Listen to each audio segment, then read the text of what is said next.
وہ سارے سٹیپس اور سٹیجز جس سے انسان اپنے مقاصد کے حصول تک پہنچتا ہے، یعنی he can attain great lengths and heights in his life, in any field of life. اس میں تیسرا پہلو جو آج ہم ڈسکس کریں گے، پہلا تھا ویژن، دوسرا تھا پلاننگ، اور آج ہے سب سے بڑا، وہ ہے عمل، ایکسیکیوشن.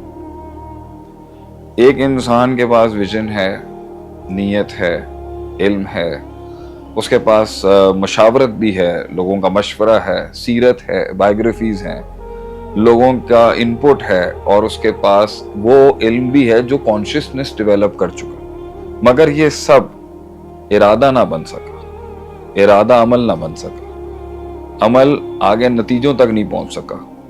تو ایسے علم کا تو کوئی فائدہ نہیں ہے، بلکہ ایسے علم کو تو قرآن یہ بھی کہتا ہے کہ گدھے کے اوپر کتابیں لاد دو نہ علم کی، اور وہ ایکسیکیوٹ نہ کرے اس علم سے، نہ خود کو فائدہ دے نہ کسی اور کو، نہ کوئی سسٹم اسٹیبلش کرے، نہ کوئی سسٹم ڈیولپ کرے، تو ایسے علم کا کیا فائدہ؟ یہ تو صرف تجزیے ہیں، بیٹھ کے ایک دوسرے کے ساتھ اپنی بکش نالج شیئر کرنے کی. لیکن جب تک وہ ایپلیکیشن کی شکل میں نہیں آیا، ایکسیکیوشن ہی تو فیلئر لے کے آتی ہے.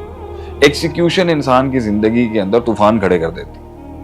فیصلے ہوتے ہیں جو انسان کو اس ڈگر پہ کھڑا کر دیتے ہیں کہ جہاں انسان کے وہ گھبرا جاتا ہے، کیونکہ اٹس اے ڈیفیکلٹ تھنگ نا، ایک چیز کا پتہ ہونا اور ایک چیز کو کرنے میں بہت فرق ہے. ہر آدمی کا ہر کام کرنے کا رزلٹ اور اس کا فارم اور فارمیٹ ایک نہیں ہوگا. چاہے اس لیے کتابوں میں جو علم ہوتا ہے وہ ایک آدمی کی ایپلیکیشن ہے. ضروری نہیں ہے کہ آسمان کے اوپر، زمین کے نیچے اور زمین کے اوپر کے حالات آپ کی ایپلیکیشن اور میری ایپلیکیشن میں بھی ایک ہی ہوں گے. اس لیے سب سے بڑی چیز ایکسیکیوشن کرنے کے لیے وہ جو میں سمجھتا ہوں، جو 2 بڑے آرٹیکلز ہیں جو اسلام سکھاتا ہے جس کو، اور جو اسلامک پرسپیکٹیو کے 2 بڑے آرٹیکلز ہیں. نمبر 1 کہ اگر آپ نے ایکسیکیوٹ کرنا ہے نا اپنے پلان کو، تو نمبر 1 جو اس وجہ سے وہ پلان سکسیسفل نہیں ہوگا نا، وہ ہے اگر آپ نے اس میں امانت داری نہیں رکھی. الامانہ، اللہ تعالیٰ قرآن میں فرماتا ہے، اعوذ باللہ من الشیطان الرجیم، ان اللہ یأمرکم ان تؤدوا الامانات الی اہلھا.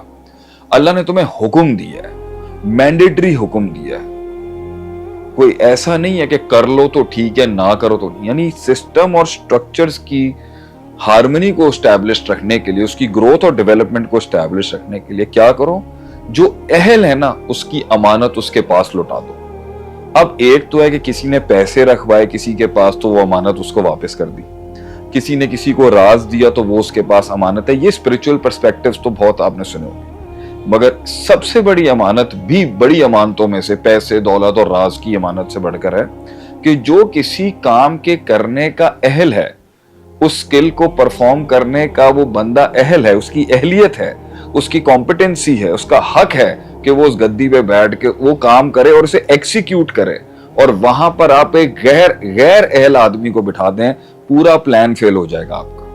ایکسیکیوشن کا سب سے بڑا ڈرا بیک جس کی وجہ سے لوگ کو صحیح نتیجے، صحیح ریزلٹ اور پھر صحیح ایویلویشنز نہیں آتی، وہ یہ ہے کہ the right man for the right job نہیں ہوتا، the wrong man for the job آپ سلیکٹ کرتے ہیں. اس میں آپ کا اگر کوئی بائسڈ ہے، اس میں آپ کا کوئی پریجڈس ہے، کوئی تعصب ہے، آپ کے اندر کوئی نقص ہے، آپ کے اندر کوئی سائیکولوجیکل ڈس آرڈر ہے، اسی وجہ سے کوئی ایروگنس ہے، کوئی تکبر ہے کہ آپ گدی کے اوپر اپنا والا بٹھا دیں گے جو آپ کی خوشامد کرتا ہو، مگر جو ویژن کو سرو کرتا ہو مگر آپ کی کھٹے برداری نہ کرتا ہو.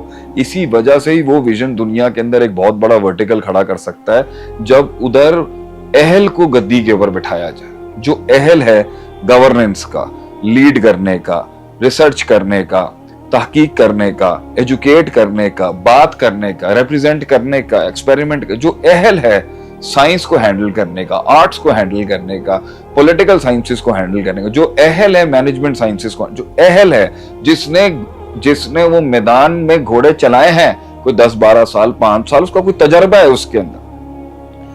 اہلیت بھی صرف کتابوں سے نہیں بنتی، اہلیت کے اندر ایپلیکیشن بہت ضروری ہوتی ہے.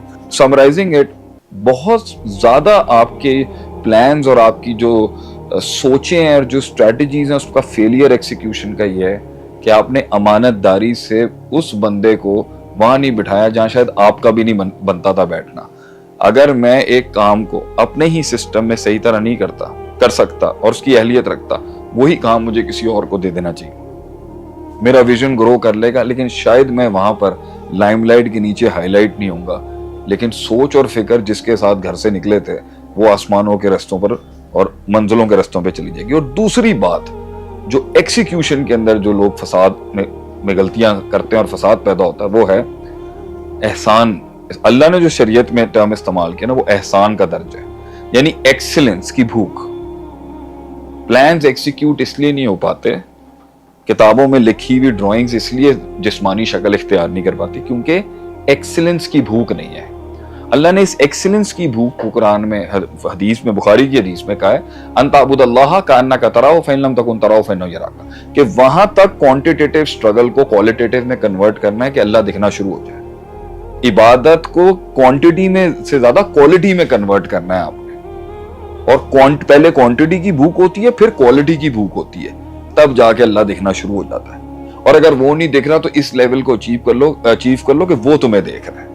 تو اپنے ویژن, اپنے مقصد, مقاصد, اپنے گولز, اپنے سسٹم, اپنی کمپنیز, اپنی خاندان اور اپنے سلسلوں کے اندر اگر بھوک نہیں ہے نا اس معیار تک پہنچنے کی, بھوک نہیں ہے اس معیار کو حاصل کرنے کی, بھوک نہیں ہے نا اس سٹینڈرڈ کو حاصل کرنے کی, اس احسان کے درجے, اسلام اس کو احسان کا درجہ دیتا ہے. آپ چاہے اس کا کوئی بھی جارگن نام رکھ لیں, کوئی کوڈیفیکیشن کر لیں, بھوک نہیں ہے نا اگر وہاں تک پہنچنے کی, دکھنا شروع ہو جائے. جب تک وہ ویژن مائنڈ میں ایک خواب کے بجائے ایک ریالٹی بن کے جب تک اسٹیبلش نہ ہو نا ڈی این اے کے اندر, ایکسیکیوشن کبھی کامیاب نہیں ہوگی. So these are the two major articles of execution, الامانہ والاحسان. ایکسیلنس اور آنیسٹی, اہل کو اس کی جگہ پہ رکھنا اور ایکسیلنس تک پرفارم کرنے کی پورے سسٹم میں بھوک اتارنا.